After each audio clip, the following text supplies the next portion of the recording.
Cine Amazônia, 18 anos, edição comemorativa. Rondônia, 40 anos, foi contemplado pela Lei Aldir Blanc através do edital 32/2021, Sejusel Codec. Segunda edição Pacaás Novos, prêmio Difusão de Festivais, Mostras e Feiras Artístico-Culturais, eixo 1, Festival Cultural, categoria F, Audiovisual.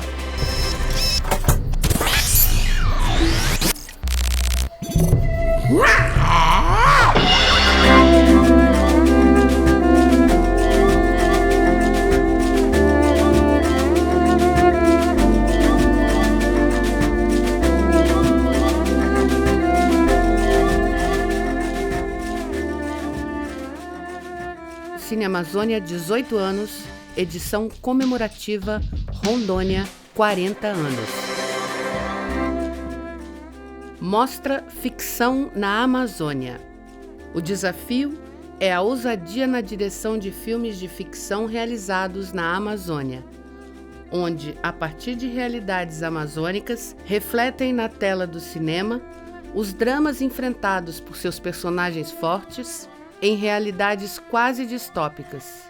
Assistam no Cine Amazônia A Febre, da diretora Maia Darim, filme que acompanha Justino, interpretado por Regis Mirupu, um indígena de Manaus, Amazonas, que há 20 anos vive na cidade grande, trabalhando agora como segurança no porto local.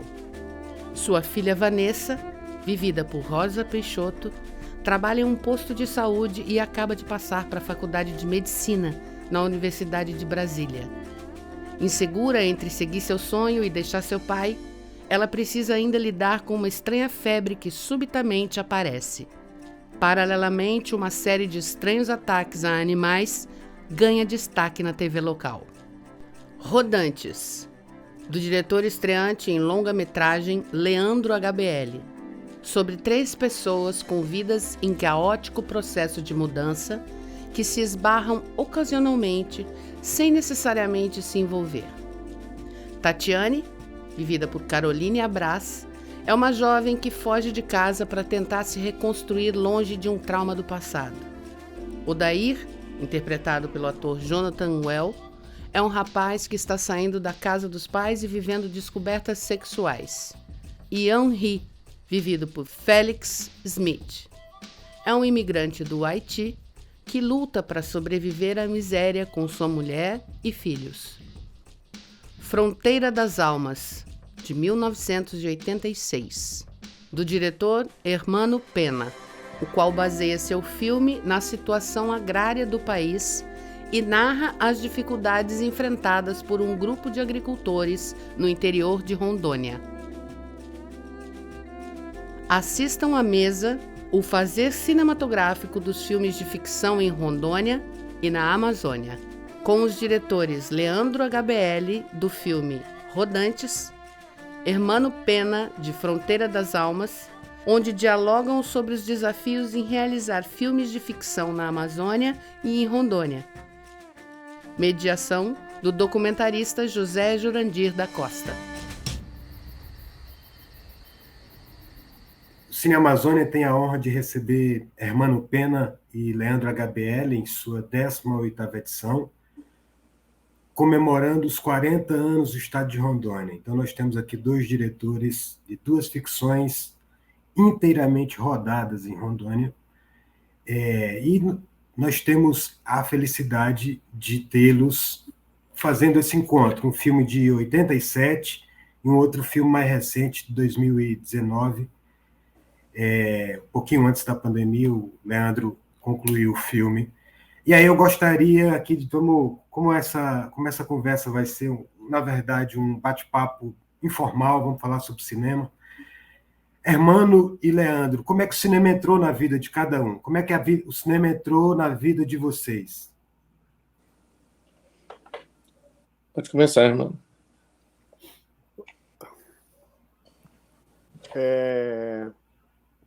Rapaz, quando eu saí do Crato, com 11 anos de idade, eu fui para a Bahia. E lá em Salvador, havia muito, estava em plena efervescência aquele movimento baiano de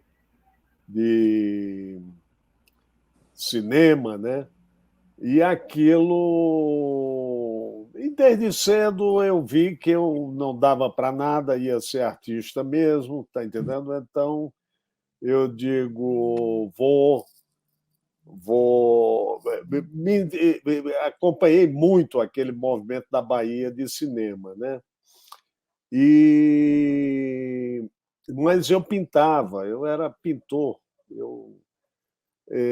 mas todo aquele movimento cultural de Glauber, o Cineclube lá da Lina Bard, lá do Walter da Silveira, todo aquele povo, aquilo tudo eu frequentava, mesmo com um pouco menos de idade, mas frequentava tudo aquilo. E quando eu fui para a Universidade de Brasília, eu fui para a Universidade de Brasília, lá eu encontrei a universidade devastada, cheguei em janeiro de 66, mas havia a sobrevivência ainda do curso que Paulo Emílio tinha criado, né? E eu entrei, eu fui fazer xilogravura, fui inclusive contratado pela universidade para tomar conta do ateliê de xilogravura. Tinha um professor, mas eu era o funcionário que limpava as placas, aquelas coisas, né? Acompanhava os alunos e lá fiquei. E aí apareceu minha primeira esposa, eu me apaixonei por ela, né? Fiquei apaixonadíssimo por Maria. E ela tinha feito o curso de Paulo Emílio. E ela queria fazer cinema e ia para o Rio de Janeiro. Aí eu digo, pô, mas não faça isso, não sei o quê e tal, fica comigo aqui em Brasília e tal. Aí, quer saber? Eu vou fazer cinema também. Então, eu entrei para fazer cinema apaixonado por uma mulher. Você está entendendo? Essa que é a minha verdade. Comecei a fazer cinema lá, fiz meu primeiro curta, Esmetac, aí fiz um filme, comecei a filmar, rodar um filme muito importante, que eu acho, que eu considero, inclusive deu agora até frutos para a moçada que fez o filme do Noel Nuttels, né? Aquilo é resultado desse trabalho que eu filmei, a CPI do Índio. E aí eu viajei,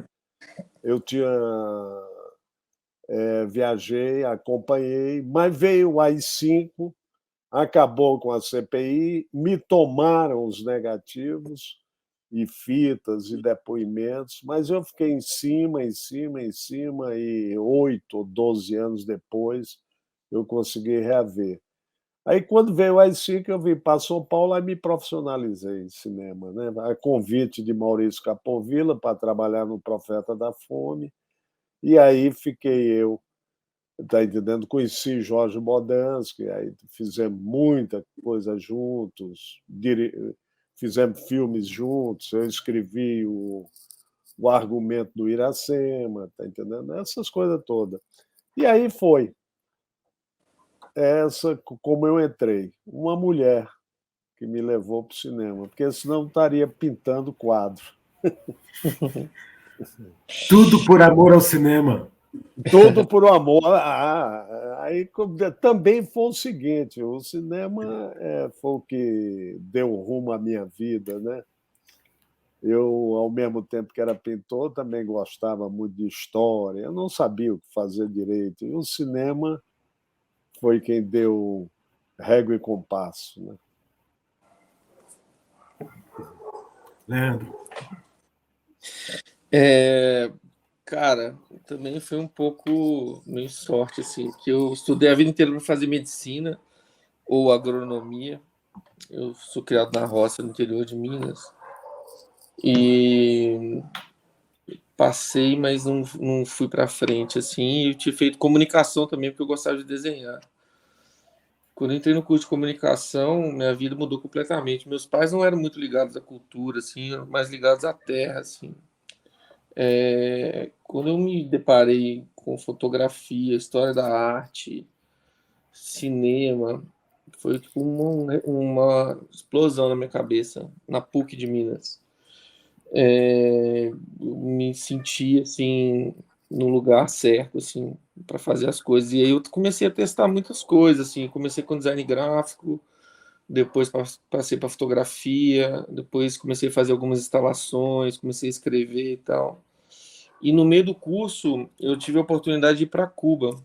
Um curta que eu tinha feito tinha sido selecionado para. Tinha feito fotografia do curta no Festival de Havana, e aí era a época que ia ser 40 anos da Revolução Cubana. E aí, com outros 4 amigos, a gente falou: bicho, vamos fazer um documentário clandestino sobre 40 anos da Revolução. E aí fomos para a ilha e cada um fazia uma parte do filme, assim. Eu perguntava às pessoas na rua em Cuba, imagina, tinha 19 anos de idade, chegar em Cuba e querer fazer um documentário sobre 40 anos da Revolução, perguntando às pessoas o que é o amor para elas. Foi maravilhoso, assim, porque, enfim, muito jovem, assim, experimentando as coisas, né? Então eu fotografava e era o início da revolução digital, né? As câmeras DV, sabe, da fitinha? Era aquela Sony VX1000 e tal, então era meio fácil, assim. E estava sendo apresentado no festival o Dogma 95, sabe? Era em 98 que a gente estava lá para 99. E o festival estava apresentando esse movimento maravilhoso que aconteceu na Escandinávia.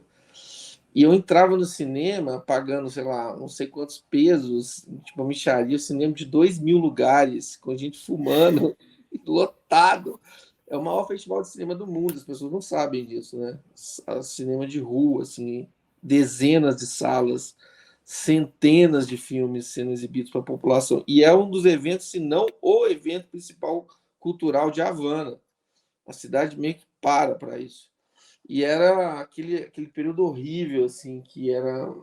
Estamos começando a sair da crise depois da União Soviética, sabe? Não tinha comida e tal, mas era a primeira coisa que já estava ali vendo uns sinais de recuperação. Então eu conversava com os mais jovens que queriam fugir da ilha, os mais velhos morrendo de orgulho de ser cubano e ter feito a revolução, e eu lá, tipo, cara, que maravilha, aprendendo a fotografar, escrevendo histórias. Aí eu também fiz alguns curtas no meio do processo, que eu fiquei assim muito tempo, e consegui me matricular na escola de cinema. E ainda era o Gabriel Garcia Marques. E aí o Coppola foi dar um curso lá. Enfim, que é um negócio assim, cara. Tipo, eu tinha 19 anos de idade. Fui cair naquele lugar, querendo fazer um filme sobre 40 anos da Revolução. Aí eu fui preso, porque não podia fazer o filme. E eu conheci o filho do Glauber, o Eric Rocha. Ele estava lá. Era engraçado que tinha um outro filho do Glauber que achava que era filho do Glauber, que também posteriormente ele viu que não era e tal, mas tinha vários brasileiros muito legais lá. E eu fiquei alguns meses fazendo fotografia, estudando fotografia lá.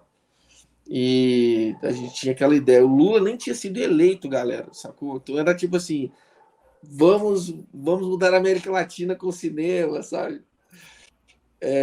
Voltei para o Brasil, já estava mudado, assim, fiz mais 2 anos em Belo Horizonte, assim, para concluir o curso, mas aí o cinema já estava no meu DNA, não só o cinema, na verdade, a fotografia e o cinema. Só que em Belo Horizonte tem um movimento muito legal lá nessa minha época, por causa da coisa do cinema digital e das ilhas de edição não linear e tal, coisa toda barateada, assim. Tinha uma coisa muito específica de lá, que era muito videoartistas. Hoje em dia os videoartistas estão dentro das artes plásticas, mas até ali era uma dissidência do cinema. O cinema estrutural europeu e americano da década de 70, os caras faziam curta com 16 milímetros, escreviam na película, só tinha uma cópia, os caras, sabe? Esse negócio virou a videoarte, Gary Hill, Nandio Pike e tal. Eu entrei nessa onda total. Então eu ia para Amsterdã, aqui para São Paulo, para o Vídeo Brasil, mostrar filme e tal. Era toda uma viagem conceitual, assim. Então, eu me formei conceitualmente nessa dissidência do cinema, sacou? Desse cinema 2.0 que o Godard fazia também e tal, mas que era um nicho das artes plásticas que hoje em dia já se juntou, né? Não existe mais vídeo, né? Videoarte e tal. Mas nessa época ainda tinha, dos anos 60 até ali, né? Começou lá com o Muhammad Ali the Greatest, né? Com aquele cara, como ele chama? Não sei o que, Klein, Pouca, não esqueci o primeiro nome dele, que era o cinema do frame, né, cara, junto com aquele outro lá, o lituano, como é que ele chama? O maravilhoso, que fazia os diários, maravilhoso também, esqueci o nome dele agora, fazia uns diários, todo dia fazia um filme, tá vivo ainda, 100 anos. Legal. Como é que ele chama, velho? Ele, tipo, tava ali na contracultura, junto com a galera dos quadrinhos de Nova York, tal, isso aí tudo deu origem à videoarte. E lá em Belo Horizonte, não sei porquê, tinha uma galera fazendo isso, porque não tinha cinema lá, não tinha curso de cinema. E aí tinha muita gente se formando com linguagem audiovisual. E aí meio se formou um nicho, que em São Paulo, no Rio, você sai da faculdade, você vai trabalhar na publicidade, você tem as televisões, né, e tal. Em BH não tinha, sabe? Então, tipo, criou-se um nicho enorme de artistas plásticos. Até hoje, em Otinha lá não é à toa também, sabe? Tem uma proliferação muito grande. Quem faz as ciências humanas e artes plásticas em Belo Horizonte acaba ficando lá e tem, tipo, uma cena. E aí a gente era parte dessa cena. Eu criei uma produtora, comecei a trabalhar com videoclipe. Logo depois que eu voltei de Cuba, aliás, voltamos de Cuba, o documentário passou Não É Tudo Verdade. Foi bem legal, assim, toda a recepção do filme, chama Mira o filme. E eu comecei a trabalhar com documentário, assim. E, paralelamente, como eu era designer gráfico, eu gostava muito de fazer design gráfico, eu comecei a fazer motion design. Eu comecei a trampar para MTV, fazer aquelas vinhetas malucas todas, sacou? Porque era essa hora. E então eu me formei nesse experimentalismo de linguagem, por causa do barateamento da questão do vídeo digital, das ilhas de edição que você tinha em casa, dessa mescla do design com o vídeo, e essa cultura da videoarte que tinha em Belo Horizonte, com essa base de cubana, que eu fiquei lá 6 meses, com 19 anos de idade, fazendo um documentário sobre 40 anos da Revolução. Então, foi um caldeirão para mim. Aí eu fiz, sei lá, a gente fez muito vídeo, eu rodei o mundo inteiro, cara, com meus vídeos. Fui para a Suíça, para o Japão, para não sei, a Rússia, Estados Unidos. Os festivais de videoarte eram grandes, né? E aí eu queria ir para a Itália, no Centro de Arte e Tecnologia, que era um mecenato chamado Fábrica. Eles tinham um cara lá que era um produtor que chamava Marco Miller, tinha acabado de ganhar o Oscar, e ele só produzia primeiros filmes. Sabe esse tipo de produtor que só produz o primeiro filme? E aí eu cheguei lá, cara, vou sair da Suíça, estava no festival de videoarte lá, peguei o trem, cheguei lá na fábrica, que era do Luciano Benetton, né? Essa família Benetton das roupas, né? Era um centro de arte e tecnologia que escolhia 50 jovens do mundo inteiro de 10 departamentos. Então, literatura, cinema, fotografia, design e tal. E aí eu cheguei lá, os caras não me deixaram entrar, porque, obviamente, você tem que fazer uma aplicação e tal. Aí eu estava voltando, bebendo uns spritz que é lá no Vêneto, do lado de Veneza, na cidade chamada Treviso, preparando para ir embora. Eu estava com o caderno aberto desenhando, um cara chegou, pô, que desenho legal e tal. Um catalão.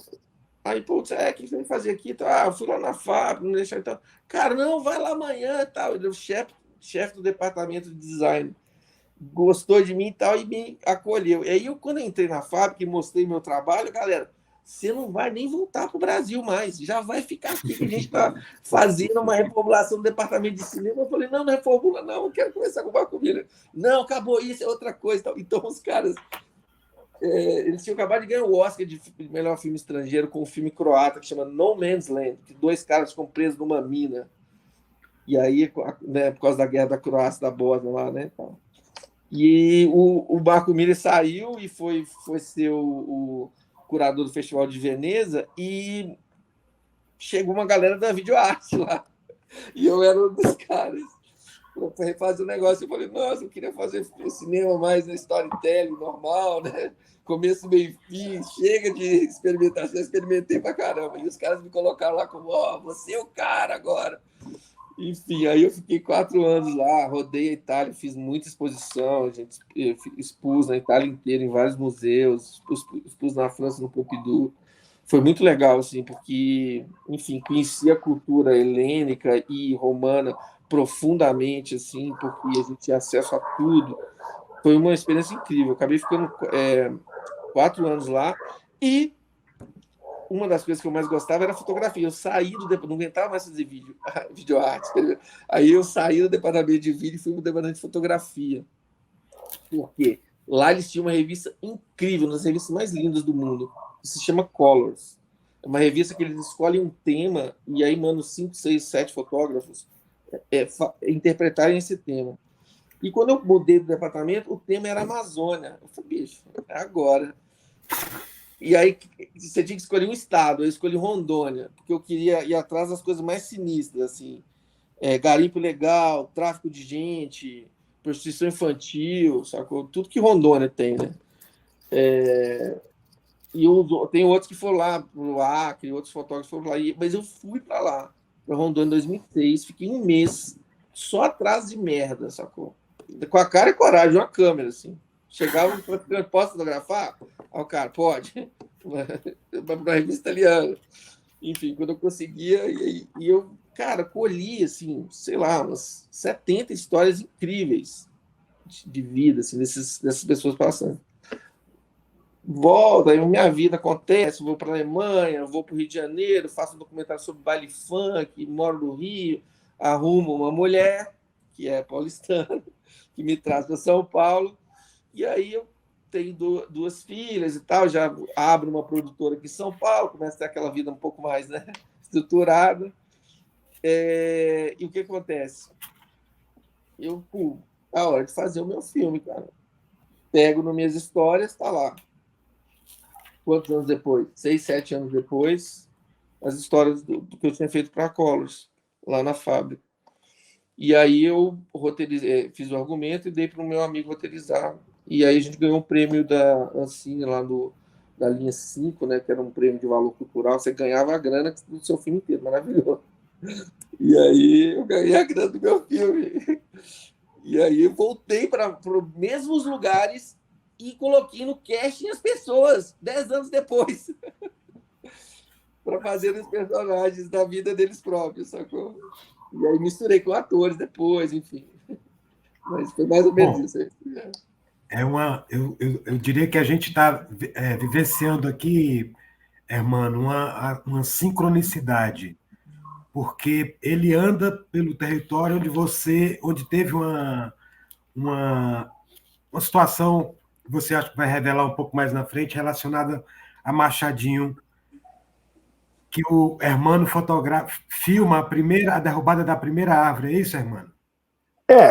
Quando eu falei lá que o pessoal, não sei o quê, veio com história, foi a maneira de dizer. A primeira árvore, você diz, eu vi a primeira árvore. Isso é uma metáfora, né? Sim. Um jornalista babaca lá de Rondônia saiu dizendo nunca que ele viu derrubar a primeira árvore. Ora, isso era uma metáfora. Eu tive em Machadinho, onde se construía a primeira construção de tijolo de Machadinho, que era o Poço do INCRA. Não é? Agora, é muito interessante o que ele falou, que o processo do Fronteira das Almas foi idêntico. É idêntico. Eu fui lá em Rondônia várias vezes, que tinha aquele meu irmão Caio, que chegou até a ser secretário de saúde em Rondônia durante 20 e poucos dias só, não é? Porque barbarizou de tal maneira. Quer dizer, botou o sistema à luz do dia, né? 20 dias depois foi demitido, não é? E então eu conhecia todos os personagens do Fronteira das Almas, são personagens que eu conheci também, tá entendendo?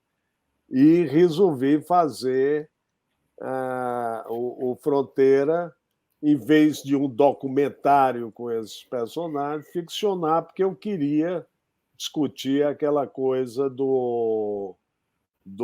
da questão da terra, da Amazônia mesmo, né? A questão de você receber um lote do INCRA e você ser poceiro. O que é que vai acontecer de diferente na vida dessas pessoas, né? Mas todas elas são personagens que eu conheci da vida real. Quer dizer, isso coincide com o que o Lucas falou. Tem essa sincronicidade, né, os dois filmes. Né? Os dois filmes, porque são vem da vida real mesmo, do encontro, do embate com nossas vidas mesmo, né? Quer dizer, é um filme que nasce da estrada, vamos dizer assim. No caso de Lucas, mais estrada, que é um rodante mesmo, né? Bem estrada. Né? E é a estrada, né? Como foi o Iracema, tá entendendo? Com o Jorge, tá? Que são filmes de estrada, de viagem mesmo, de encontro de personagens que você vai encontrando e que são. Você quer. Ali, o Fronteira é uma equação, né? Ele é um filme com a forma de 40 anos atrás, né? Exatamente, eu acho que 87 para cá, quanto tempo é? 35? Da 37. Não, é 34. 35 anos. 35 anos. Rondônia tinha 4 anos só, né, na época. Né? Tinha só. Então, era o começo de tudo. Quer dizer, o filme se passa em 2 locais diferentes. Foi todo filmado em Rondônia, mas uma parte da narrativa é o sul do Pará, né? É a comparação entre o poceiro, o cara que ocupou uma posse, e o cara que recebe, né? E eu queria mostrar que os dois iam para o mesmo buraco, né? Aquilo tinha dias contados.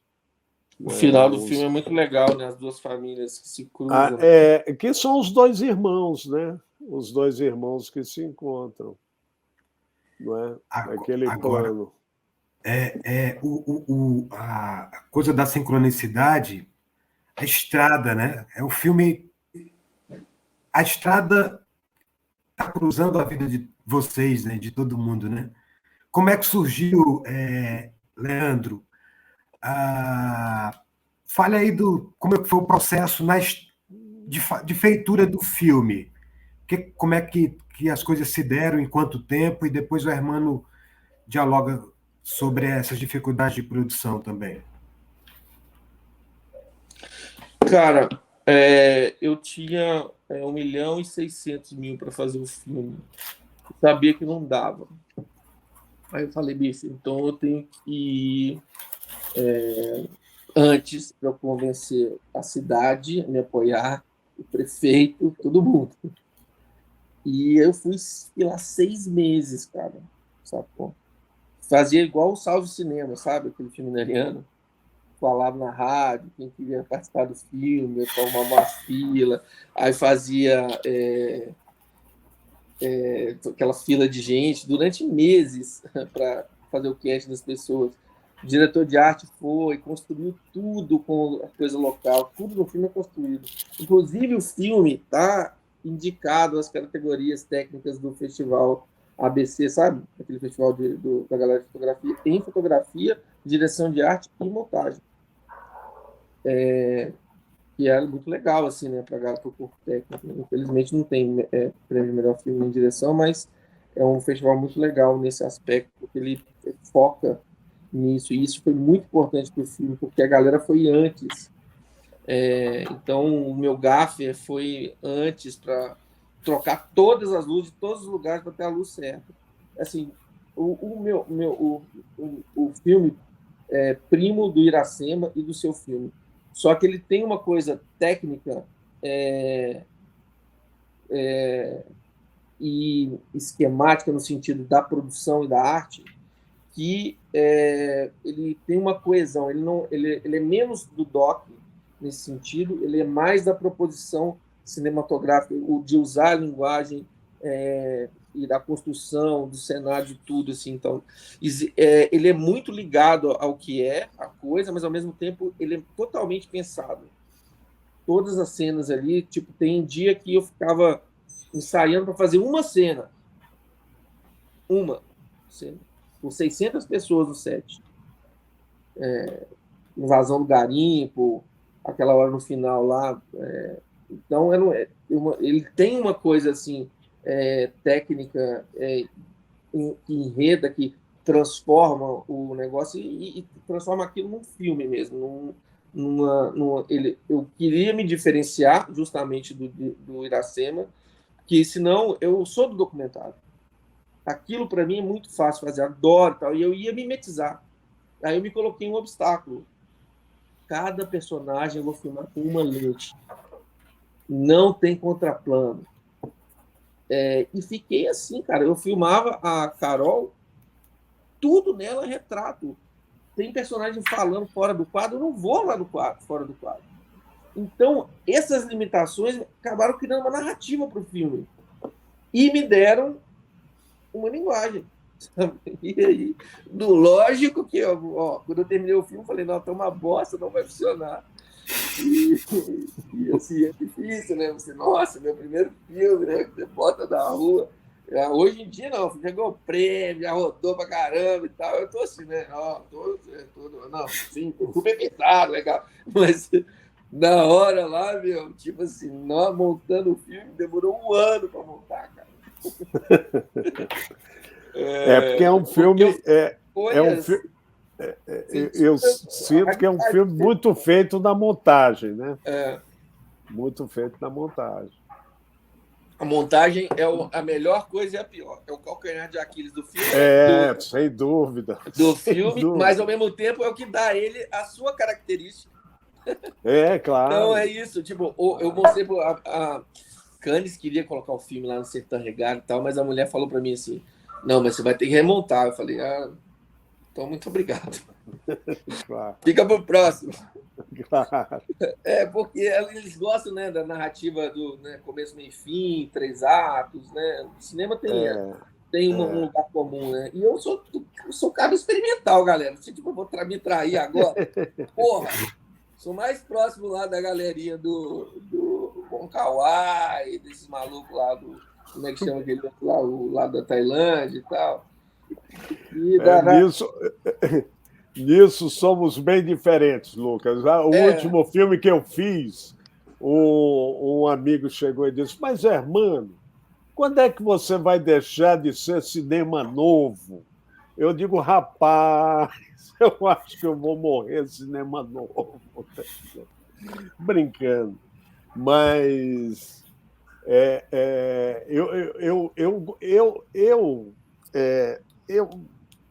diferente, assim, o que é que eu acho que diferencia bem a estética do Fronteira e do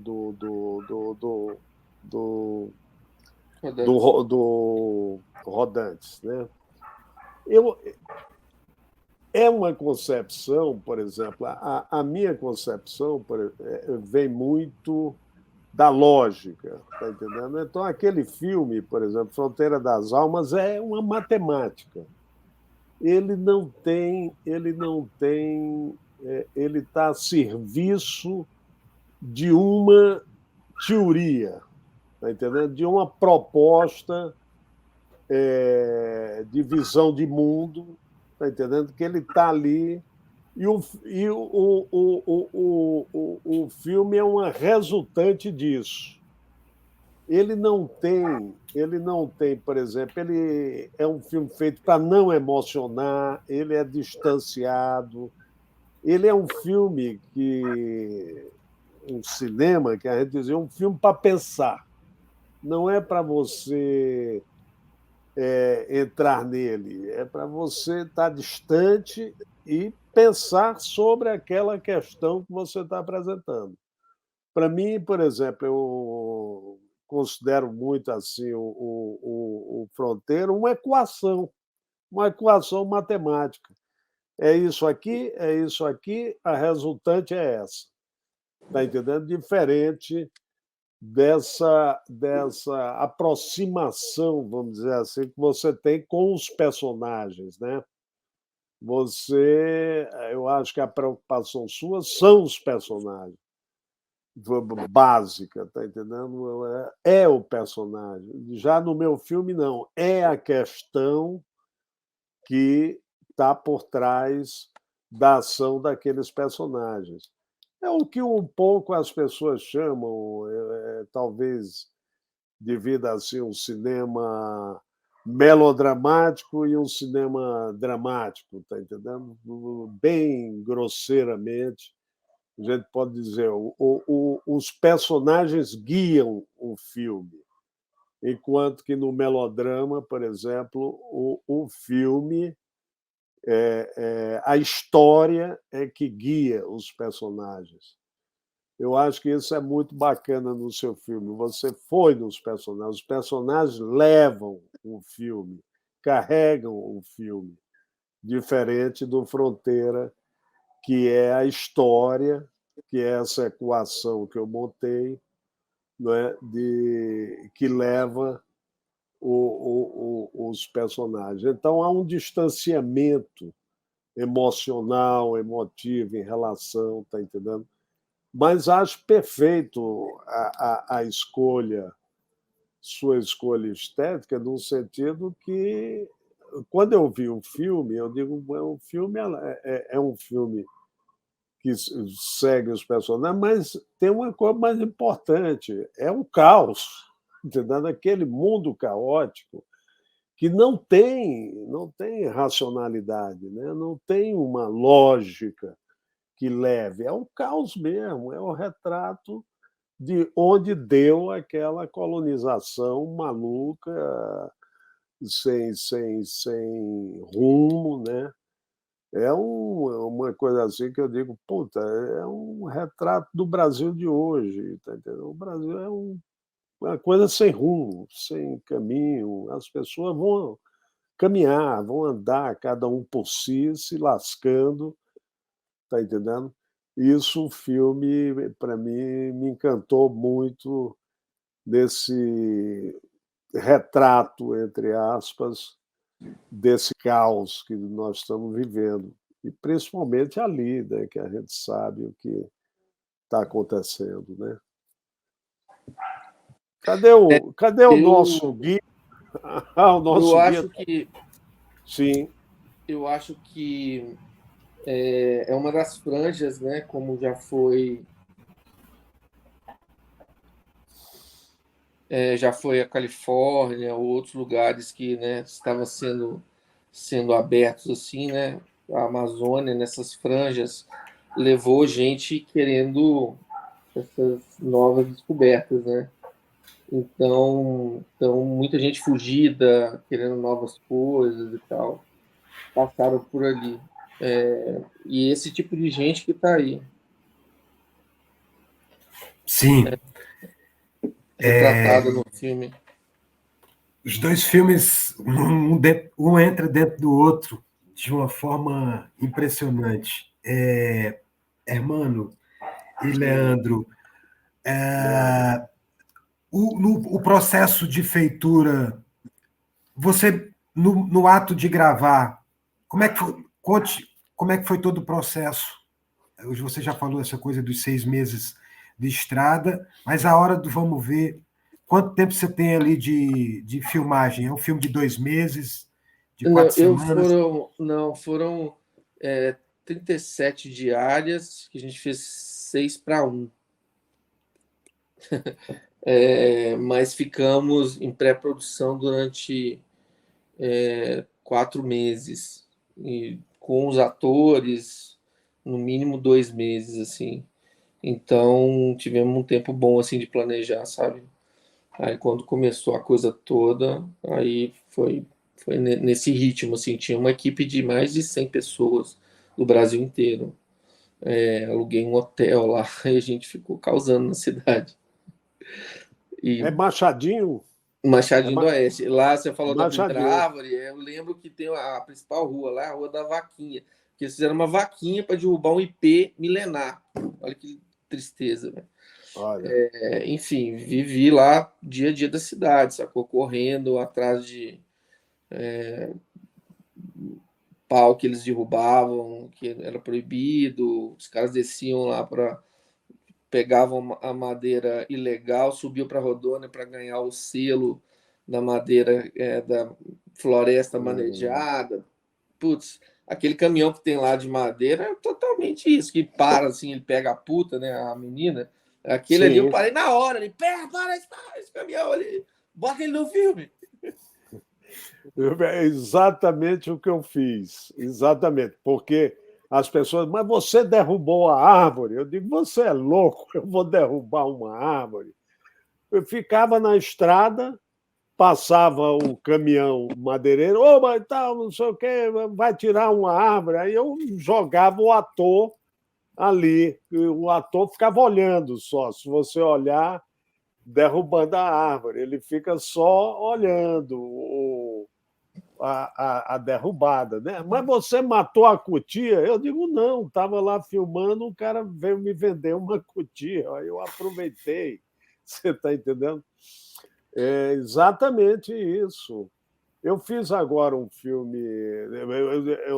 O Mário é amazônico também, né? Mas o Mário é outra loucura da minha vida, o Mário, né?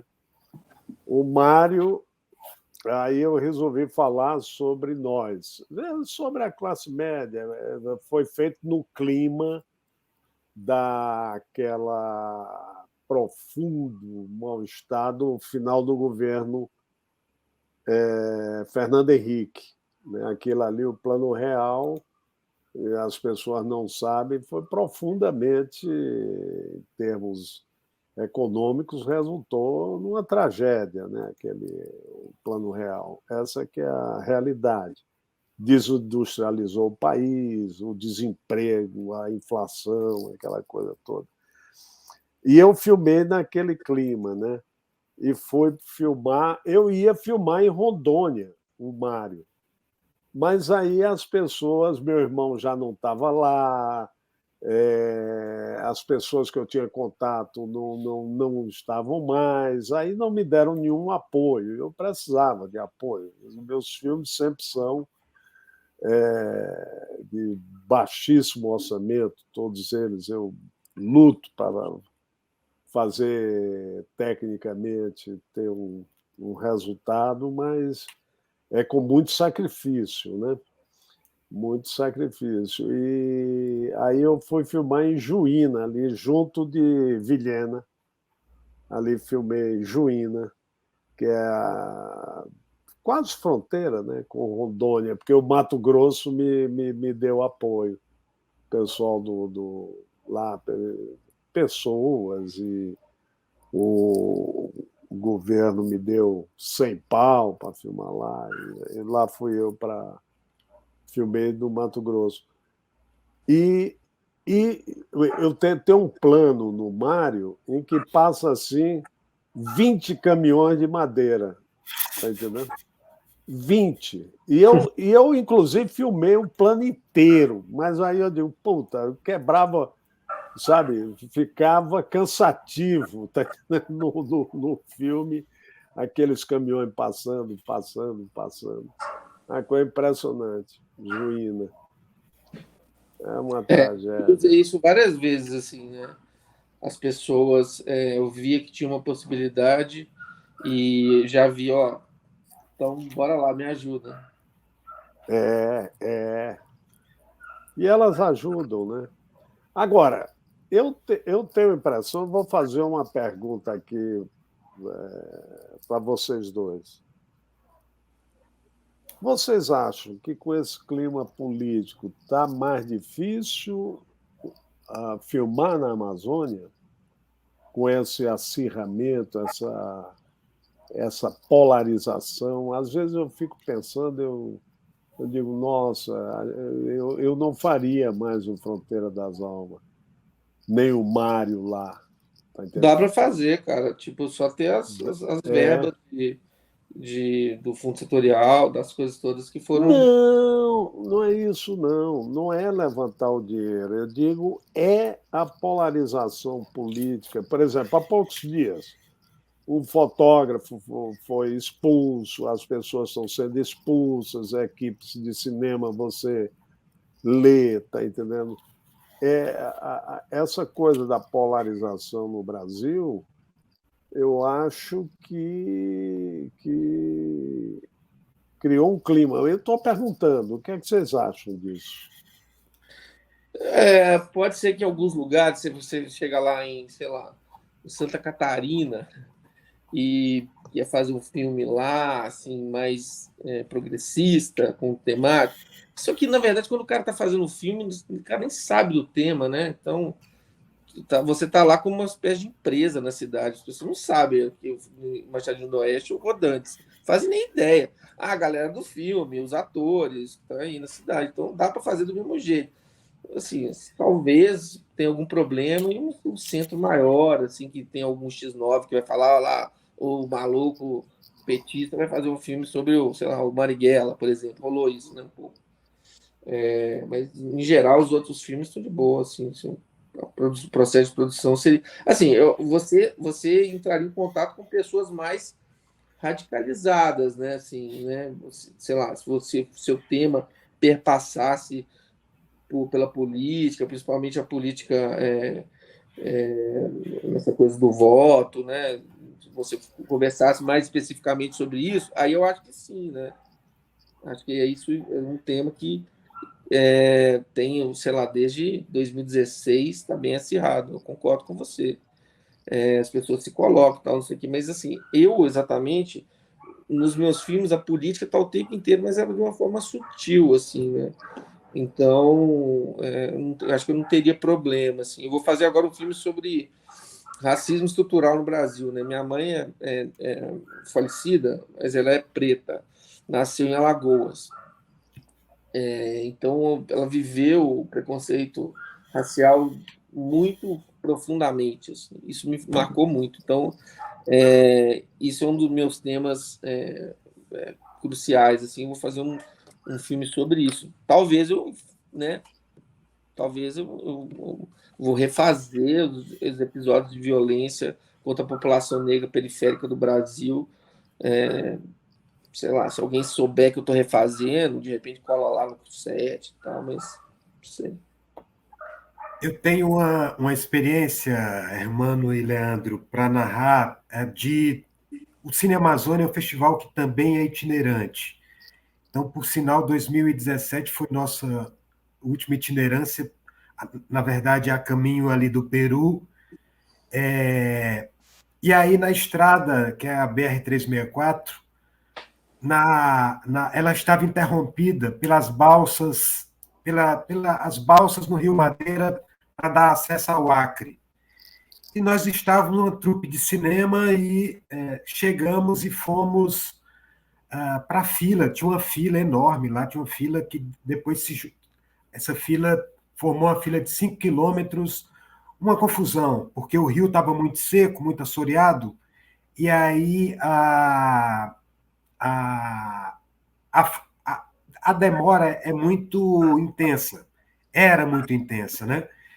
E aí nós tínhamos uma programação para Assis Brasil na noite seguinte.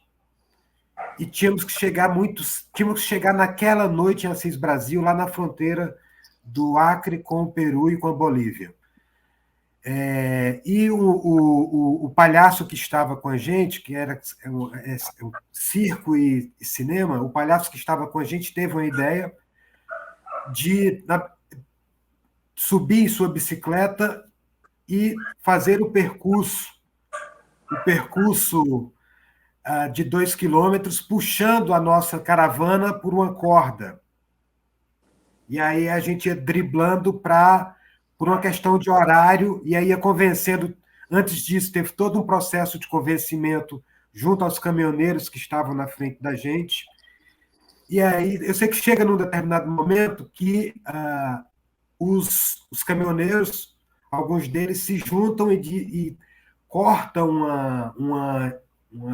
um galho muito grande de embaúba e jogam na frente, dizendo que não ia passar, dizendo que não ia passar. Isso a gente está filmando. E aí, de forma muito espontânea, um caminhoneiro fala do Bolsonaro. O cara que interrompe era um eleitor caminhoneiro bolsonarista esperando. E aí, eu digo, aquele momento ali, para mim, foi um momento, um divisor de águas, porque depois disso, Rondônia se torna o estado mais bolsonarista do Brasil. Hoje não tem essa facilidade. O Cine Amazônia é um festival que existe há 18 anos. Ele é, querendo ou não, um espelho indesejado, no sentido da gente estar o tempo inteiro projetando filmes e situações, fazendo também resgate de filmes. Agora, por exemplo, tem um filme dos anos 30 que o Cine Amazônia conseguiu trazer da Alemanha. E aí eu diria que isso está muito acentuado em Rondônia. Eu diria que não. Eu discordo do Leandro no sentido dessa.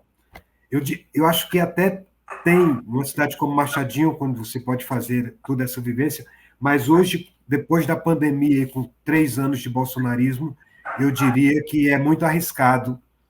Eu diria que é muito arriscado porque eles se sentiram autorizados a barbarizar todas as horas e todos os dias e todas as pessoas na bolha do Steve Bannon, né? E aí é um estado que tem muito pouco espaço para cultura, para cultura mesmo. E aí tem essa circunstância, né? Mas, de qualquer forma, vamos voltar aqui para o nosso debate, Hermano. Você que também é roteirista, o processo de feitura do Fronteira, você tinha... O roteiro se modificava à medida que você filmava, e aí vale para o Leandro também depois engatar no diálogo.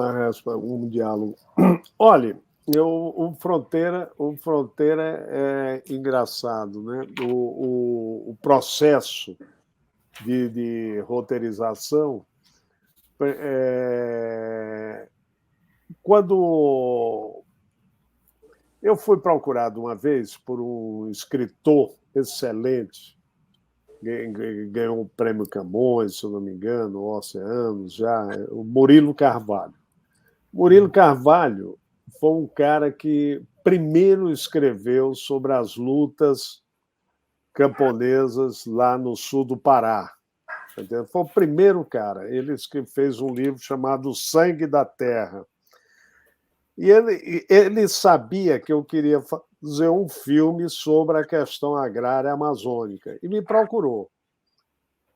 Eu tinha um argumento para o Fronteira das Almas de justamente vivências, mas era um filme baseado inteiramente em personagens que eram um mundo que se acabava. Não era muito Então era um rio que deixava de ter função, o rio virava paisagem. O negócio da estrada, a estrada acabava com a função do rio, a função de vida E era a história de uma mulher que tinha um regatão, tinha aqueles armazéns que iam para o rio e que ia desaparecendo, tá entendendo? A função daquilo. E escrevemos um roteiro, e o Murilo, eu tinha todo um argumento, tal, mas Murilo que fez o texto, muito bonito. Quando eu fui pensar, eu achei o filme muito novelístico, tá entendendo? Eu digo, porra, isso aqui é muito bonito, esse roteiro, os personagens são muito fortes, muito bem criados e tal, mas, mas é muito noveleiro. Aí eu resolvi fazer outro, aqui, fiz o roteiro definitivo, que é essa dureza, assim, esse distanciamento e tal. E mas ele foi feito rigorosamente como estava. Não rigorosamente, isso é uma loucura se dizer que você filmou um roteiro como era, né? Isso não existe. Mas o mais próximo possível, os diálogos, porque eu queria botar os personagens que eu conheci, as situações que eu vivi, tá entendendo? Nas minhas andanças amazônicas, né? Então, eu mantive o mais possível o roteiro. Ele pouca coisa, claro, adaptações de produção, necessidades essas, tá entendendo? É aquela coisa de dinheiro pouco, dinheiro curto, você tem de fazer ali, você não pode repetir, você não pode isso, você não pode aquilo, você tem você produzindo o filme, vendo não saiu bom, mas dá para ir, vai assim, tá entendendo? É esse tipo de cinema que a gente no Brasil você não orça um filme, você entra num programa. Se você orça o filme, dá 3 milhões, aí tem um concurso que dá 1.600.000, opa, vou fazer o filme. Evidentemente que algumas coisas acontecem que você não consegue levar até o final, por mais que você lute, por mais que isso aí, N coisas, né? Então, é isso. Mas eu cumpri, o mais possível eu fiz o roteiro, dentro do roteiro. Principalmente os diálogos. Que é um filme que, inclusive, ele surpreendeu muito, apesar de ser um filme que viajou, foi para festivais, ganhou vários, uns 8 prêmios aqui no Brasil. Tá? Locarno. Não, Locarno foi o Sargento, que eu ganhei o prêmio de direção com o Sargento. Foi um filme que surpreendeu, porque depois do Sargento, que é um filme anárquico, né? Um pouco anárquico, o pessoal diz, porra, esperava de você outra coisa, e o Fronteira das Almas é um filme certinho, né? Todo cinema novo, todo certinho. E o Sargento não, o Sargento é o primeiro filme, você não tem medo de errar, né? Você não tem medo de errar, você vê as coisas e pau na máquina. Mas o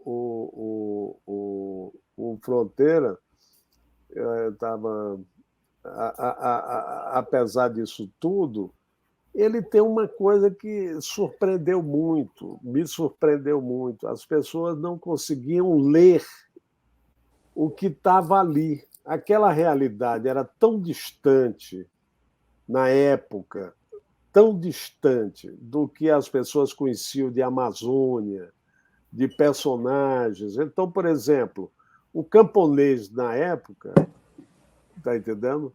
Era um pobre coitado. Então você pega naquele filme, bota o cara jogando um dinheiro na mesa para um advogado, aquilo causou uma extrema estranheza, tá entendendo? As pessoas não conseguiam ler, porque achavam que, inclusive eu coloquei no texto, ali foi uma coisa na hora, do cara dizer: vocês pensam que nós somos bicho, nós continuamos bicho? Era um recado para dizer: porra, os caras vão terminar invadindo a Terra, vão terminar no MST, que é o que o filme conta, né? Que é eles saindo para invadir Terra. Então, toda a visão era uma visão muito cristã, tanto que a CNBB não considerou o filme, porque não tem padre, não tem lamentações da miséria do povo. O povo é altivo. O povo, o cara chega lá e diz: queremos um advogado. Ah, não vou fazer tal. O cara pega a grana e joga. Vai, está aqui a grana para você estar começando.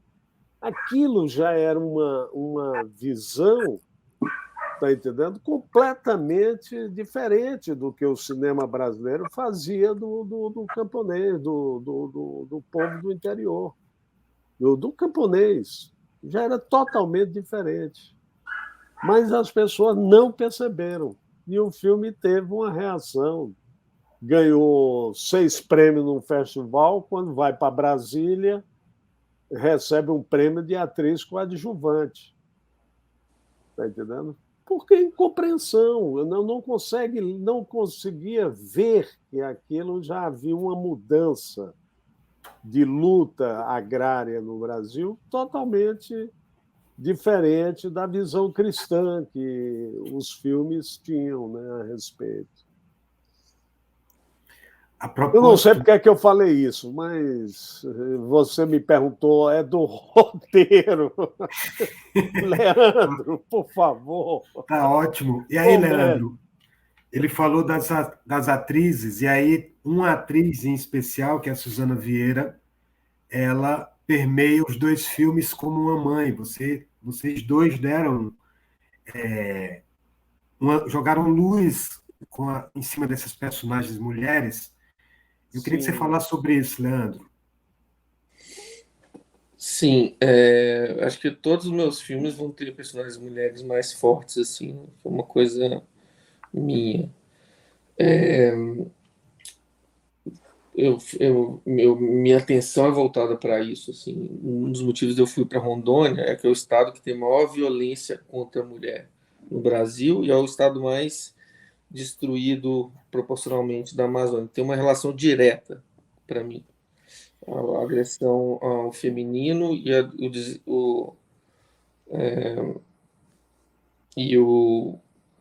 destruição da Amazônia. Para mim é isso. Então, esses personagens sempre, para mim, são muito misteriosos, emblemáticos, porque é a energia feminina que está aflorando no mundo e o patriarcado está, né? O Bolsonaro, Talibã, Rússia, Putin, é tudo, né, contra essa energia que começou a surgir 100 anos atrás, né, que foi calada uns 5.000 quando a gente criou a agricultura, né.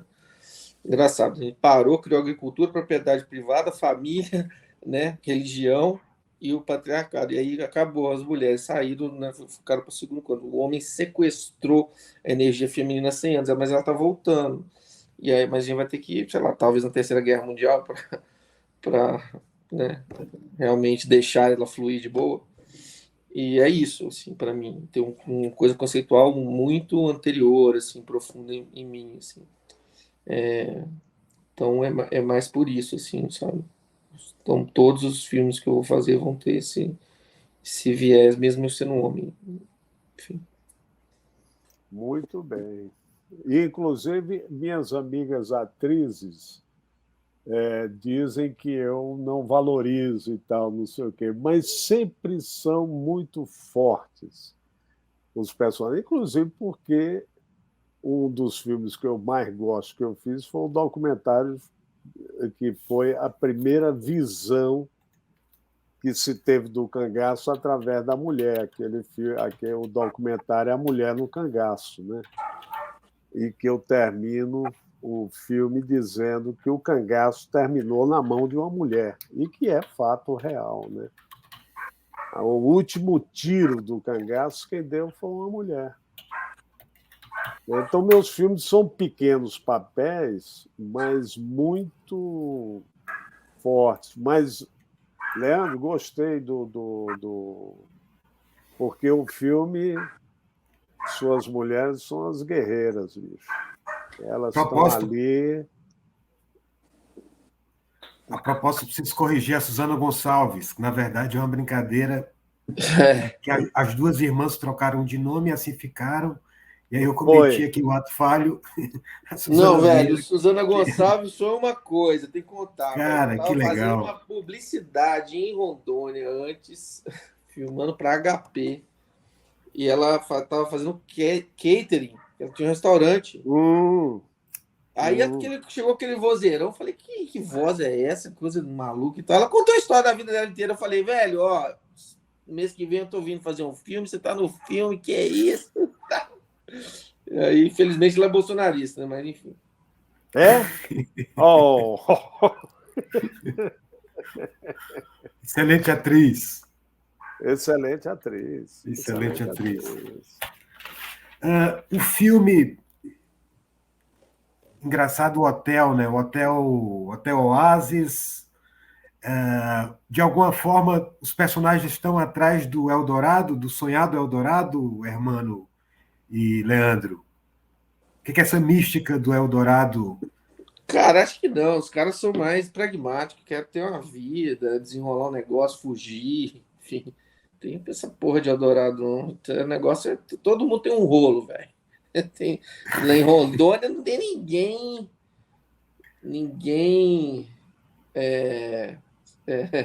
Assim, ninguém é de lá, né? Não existe ninguém em Rondônia sem ser os índios. Então, todo mundo tá ali usurpando alguma coisa, se virando em algum lugar e tal. Eldorado, a galera já deixou isso de lado. Tá querendo fim de roubar uns IP, vender um bagulho, traficar. Enfim. O bagulho é mais pé no chão. Mas, no fundo, Leandro, eu acho que foi o processo de colonização, né? Desvairado, que aquilo aconteceu, né? As pessoas, quando as pessoas foram em busca de terra, só terra, né? Era o resultado da saturação do sistema agrário do sul do país, né? Porque os militares eles usaram aquilo para não fazer a reforma agrária, né? Não tocar na propriedade agrária. Eles fizeram a Transamazônica e a BR-364. Pela BR-364, seguiram os expulsos quando o capitalismo entrou no campo, e depois a saturação, aquele processo familiar de ir dividindo a terra, minifúndio, do sul, tá entendendo? Com as famílias. Você chegou a um ponto, então o que é que os militares fizeram? Fizeram a Transamazônica para jogar o nordestino, tá entendendo? O povo nordestino, de qualquer jeito, daí dá o sul do Pará, né? A luta sangrenta no sul do Pará, que aquilo foi levado. Você está entendendo? E pela BR-364, os caras jogaram o pessoal do Rio Grande do Sul, Santa Catarina, Paraná, tá entendendo? Já muitos escorraçados no latifúndio no Mato Grosso, né? Que é a história que o Fronteira conta, né? Que o cara diz, pô, o governo chama a gente derruba a floresta, briga com os índios, quando está tudo pronto, vira latifúndio, né? É o que a gente assistiu, é que o filme tentava contar ainda quando o processo estava no começo, né? É um resultado dessa... Quantos pessoas que eu conheci, que receberam lotes no meio da floresta, hoje estão lá? E quase ninguém. Quase ninguém. Hoje são latifúndios. Todo mundo vendeu, né? Todo mundo vendeu. Todo mundo vendeu. É o que o filme conta. que o final daquele povo que foi para Rondônia, o povo mesmo, e o poceiro da Amazônia, né, o destino é o mesmo. Está entendendo? Porque é um sistema escabroso. O filme Fronteira das Almas, o primeiro nome dele chamava-se E Agora Vai Ser Como Sempre?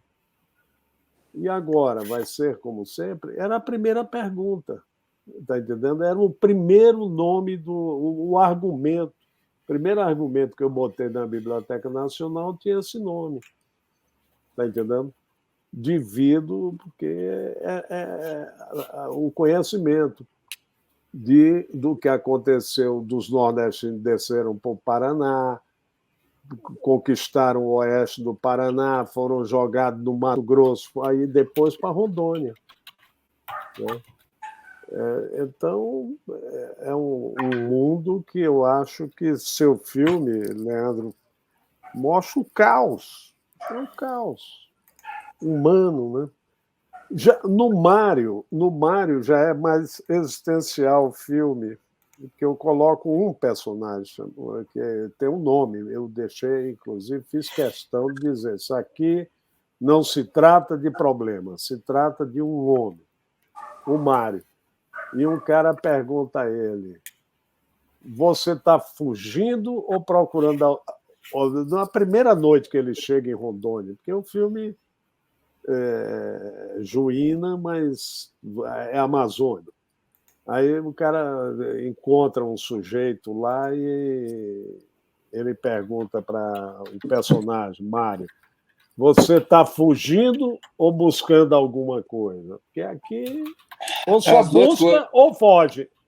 Ou você vê que no Rodante todo mundo fala mentira o tempo todo, né? Ninguém fala o que realmente está fazendo.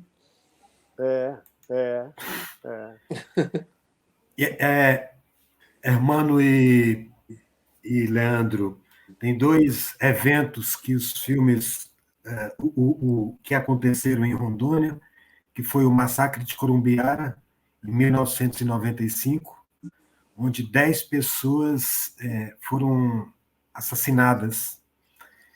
E isso, de alguma forma, o Hermano projeta. O cinema tem esse milagre, né? E, de alguma forma, tem uma outra situação, que é o massacre de 29 garimpeiros pelos índios Cinta Larga, na região ali, perto de Juína, em Rondônia. Tem um momento dentro do filme do Leandro, do Rodantes, onde esses índios eles vêm com toda a força, né?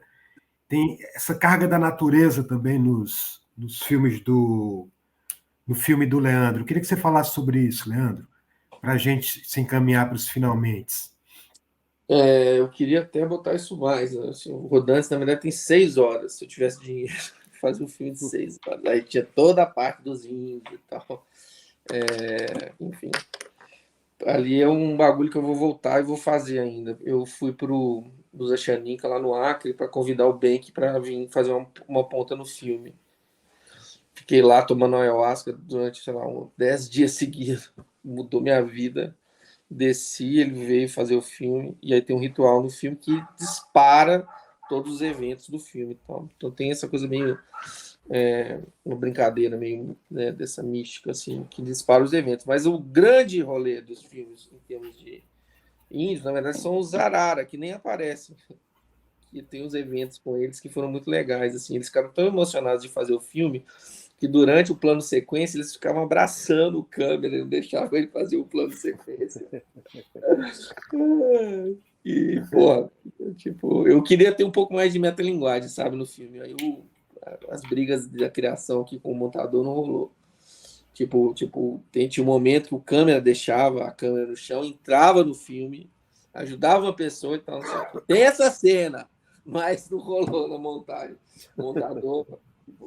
Montador muito importante, ficou importantíssimo. E depois disso ele montou os 2 papas e foi chamado para Hollywood. Nunca mais eu vejo ele. Milagre do cinema. Universal me ligou. Tipo assim, Leandro, this is from Universal Studios. Aí eu, caralho! Agora, né? Mudou. Agora, mudou. Consegui. Você tem o telefone do estúdio? Você tem o telefone do montador? Aí eu, porra, velho. Ah, que massa, né? Boa. Ele, enfim, tá lá em Alemanha agora. A gente fez muito filme junto, muita videoarte junto. Eu fiz, no Mário entra mais os índios.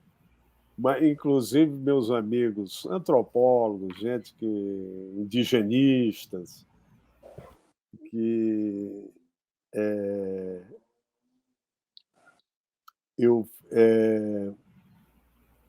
ficaram assim, pô, o pessoal ficou meio chateado, como você colocou a questão indígena, não sei o quê, que é um momento em que aparece um índio, assim, aparece na imaginação de um personagem, e ele acorda, estão dormindo assim os personagens.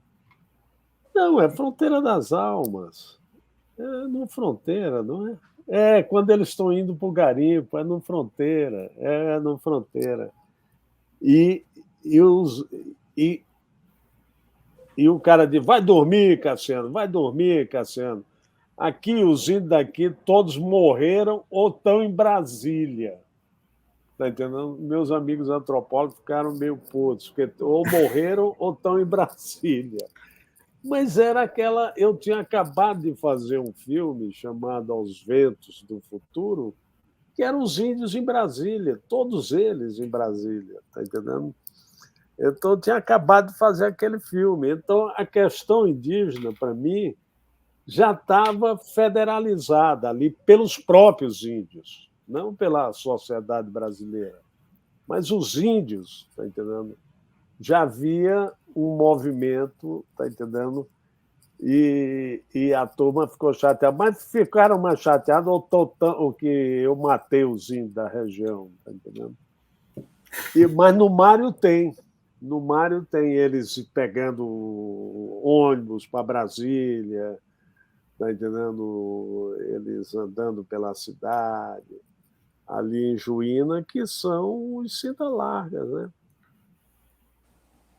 Exatamente. São os Cinta Largas. Cinta Largas do episódio dos 29 garimpeiros. Os 29 garimpeiros. O Cinta Largas é lá no sul do estado, né? Fronteira com o Maranhão, com o Mato Grosso. Mato Grosso. Com Mato Grosso, diferente do norte do estado. Com Mato Grosso. Os Cinta Largas. Outro planeta. Lá você passa na Terra, os caras ficam armados. Tipo, para te dar uma geral. O que você está fazendo aqui? Mas eles ali eles estão fazendo a velha tática colonizadora, né? Que é jogando índio a favor de garimpo, índio contra garimpo, a velha tática da colonização, né? Sim. Hermano e Leandro, vamos nos encaminhar para os finalmente, essa mesa dialogando sobre a produção de ficção em Rondônia e na Amazônia.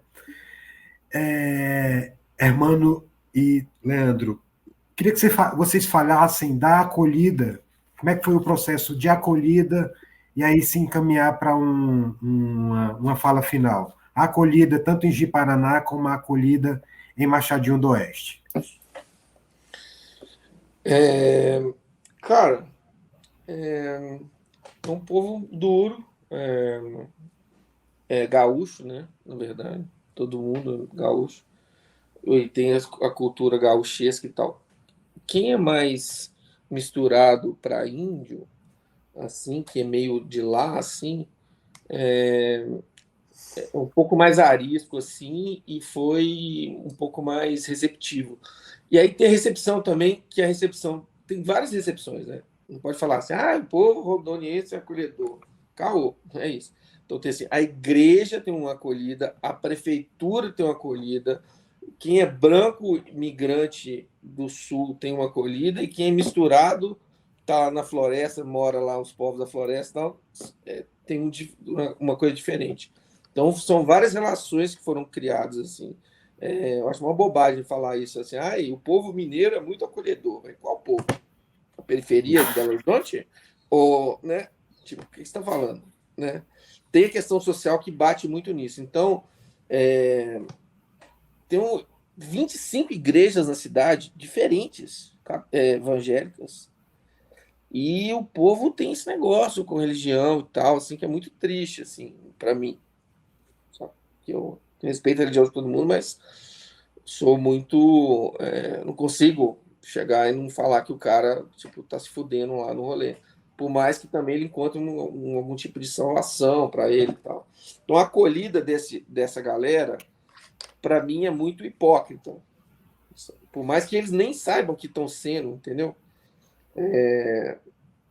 Os comerciantes que são do sul e tal, não sei o quê, queriam fazer business com a gente. Então, eram pessoas agradáveis, assim, tá? Mas show me the money. Só que eu vou te dar isso e não dá aquilo. A galera legal mesmo, que são as pessoas que estão ali, tipo, são quase loucos, né? Ficam tentando salvar a floresta. Os caras que são ligados às pessoas que moram na floresta, né? As pessoas da floresta. E aí, isso é uma coisa muito louca na Amazônia inteira. Tem sempre gente, o cara que vive da floresta, tá com uma casa no meio do mato, o cara te acolhe, cara, tipo, sabe, igual o esquimó, sabe? Você tá lá perdido, o cara vem cá, isso aqui e tal, não sei o que, você tá comigo, e é o cara que vai viver da floresta, que vai denunciar o cara que tá roubando a floresta e tal. Essa galera são heróis brasileiros, verdadeiros, famílias. E a prefeitura, tem uma coisa, né? Prefeitura de cidade interior, brother, tipo, tudo igual, né? Impressionante. Muito solícito, que queria ajudar a fazer o filme, mas sem estrutura nenhuma, sem nada, assim, não tinha, sabe? Você vê que só tem esquema lá o tempo inteiro, sabe? Ao mesmo tempo, o cara tá querendo ser legal com você, porque você é de fora, você não vai falar mal da cidade, então fica aquela relação, né? Você sabe que o cara tá fazendo merda, ao mesmo tempo você não vai entrar no rolê do cara, porque o cara pode foder seu rolê do filme, né? Ao mesmo tempo você precisa do cara, enfim. Então são várias relações complexas. Machadinho. O elenco local. Nossa, foi muito O elenco legal, local, o fomos elenco bem local. recebidos. Sim, fomos bem recebidos. Mas o dono da pousada não deixou de chamar os amigos dele para ficar vendo as atrizes gostosas na cabeça dele, tomar banho de piscina regando lá que arrumou, entendeu? Ser machistão escroto. Ao mesmo tempo que ele é legal, enfim, complexidades do ser humano. Um monte de coisa legal, um monte de coisa ruim. Aquela coisa. Armando. Não, eu peguei uma época menos conflituosa, né? O pessoal todo chegando, todo mundo se instalando, né? Então, fui muito bem recebido. Agora, naquela época houve um incidente. Eu fui ameaçado de morte pela viúva de uma pessoa que estava lá há muito tempo, tá entendendo?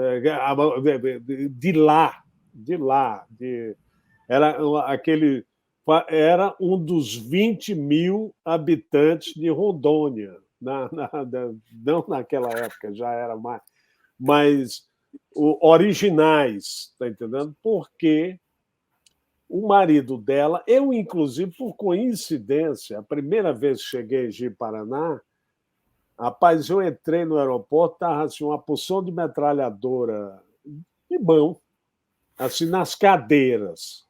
Eu digo, caceta, tá entendendo? Tinha sido morto o famoso, eu esqueci agora o nome, da Gleba G. A Gleba G é das histórias mais desconhecidas do Brasil, tá entendendo? Que aconteceu em Gleba G, na Gleba G. A Gleba G era uma grande área de terra de uma empresa chamada Calama, a Calama, né, de 1 milhão de hectares, tá entendendo? Que essa era a gleba G. E o povo foi invadindo. E aí, meu amigo, foi uma mortandade que não se fala. Você está entendendo? Todo mundo esconde. E eu, por coincidência, o sul do Pará, como a gleba G era mais explorada, já tinha um tempo do povo lá, tá entendendo? Que acabou ganhando a gleba G, o povo. Mas morreu muita gente, muita gente. E o capataz tinha sido assassinado naquele momento. Eu, atrás da cenografia do sul do Pará para filmar lá, chego no lugar e tem uma certa exploração agrícola mais antiga, pessoas mais assentadas, etc. Eu digo, opa, está aqui o sul do Pará. Eu conhecia, tinha viajado com o Murilo Carvalho para o sul do Pará e tal, tinha visto a cenografia, o cenário lá, e eu digo, é aqui. Pô, esqueci não fui informado que ali era a gleba G. Ali era a gleba G. E aí a viúva do cara, do capataz que foi assassinado, famosíssimo em Rondônia inteira, esse cara, no dia que eu cheguei, não para fazer o filme, a primeira vez que eu fui em Paraná, a viúva disse que eu estava contando a história do marido dela. Eu ia contar a história de que ia me matar, ameaçou de matar e tal, mas aí os amigos resolveram tudo. Mas era uma Rondônia menos caótica do que Leandro encontrou, então foi muito bem recebido. Tudo, de ponta a ponta, de todas as sociedades, de todas as classes. Não havia ainda esse caos. Sim. Tá entendendo? Era abertura, o processo de abertura. Era um vinho, processo né? de abertura. O processo, de Machadinho, eu filmei o primeiro tijolo que colocaram lá, tá entendendo? Em Machadinho. Tem uma loucura. Inclusive, fiz um roteiro, mas um documentário sobre Machadinho, porque eu tenho essas imagens em casa. Eu tenho eu acho que umas 15 horas de documentação inédita. Eu usei agora numa série que eu estou fazendo, você está entendendo? Mas agora, tem muita entrevista, né? Muita entrevista. Mas esse material de Machadinho eu tenho, o original, os caras colocando, era a sede do INCRA em Machadinho, botando os primeiros tijolos lá em Machadinho. E depois, quando eu voltei para filmar, fazer o longa, era a capital mundial da malária, né? Puta que... Ali em Machadinho, o quê? Nossa, foda, né? Ali teve uma época que meu irmão foi secretário de saúde em Rondônia durante 20 dias, mas foi, tá entendendo? Ele me disse, olha, mano, tem 60 mil habitantes e 120 mil casos de malária. Tinha 2 casos de malária para cada pessoa naquela época. Era uma loucura. Uma loucura. Tanto que a malária é muito forte, né? No fronteira, no mar. A malária é uma coisa muito forte. Sim, muito bem. Essa é a 18ª edição do Cine Mas eu Amazônia. queria dar uma última palavra. Eu fico Claro. muito feliz, tá entendendo, de estar aqui no 18º Festival do Cine Amazônia, tá entendendo? Quero, Jurandir, lhe parabenizar pela luta e pela firmeza de manter esse festival, viu? Que é muito importante. Ele tem uma história, muita gente já passou por ali, tá entendendo? E muitos filmes. e desejo o maior sucesso, querido, ao 18º. Muito obrigado. Leandro, deseja suas considerações finais? Foi uma trajetória incrível ter filmado em Rondônia, quero voltar lá. Tem outras questões, principalmente com as dragas do Rio Madeira, talvez uma outra ficção. E fiquei muito impressionado assim, com o que é um vórtex, né, do mundo hoje, é aquele lugar.